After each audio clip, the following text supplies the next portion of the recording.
दुष्काळामुळे मराठवाडा आणि पश्चिम महाराष्ट्रातील ऊस लागवड आणि ऊस गाळपावर बंदी घालण्याचा सरकारनं निर्णय घेतलाय। या निर्णयामुळे शेतकरी अधिक अडचणीत येतील तर साखर कारखान्यावरही परिणाम होतील। त्यामुळे हा निर्णय मागे घेण्याची मागणी राज्य साखर संघाचे माजी अध्यक्ष आणि आमदार बाळासाहेब पाटील यांनी केली आहे।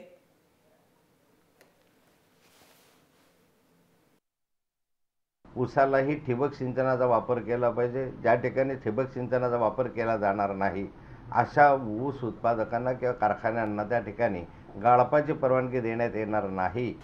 आज शेतामध्ये ऊस उभा आहे, त्या ऊसाचं गाळप करण्यासाठी जर कारखान्यांना बंदी केली तर त्या शेतकऱ्यांनी करायचं काय, हा फार मोठा प्रश्न आहे।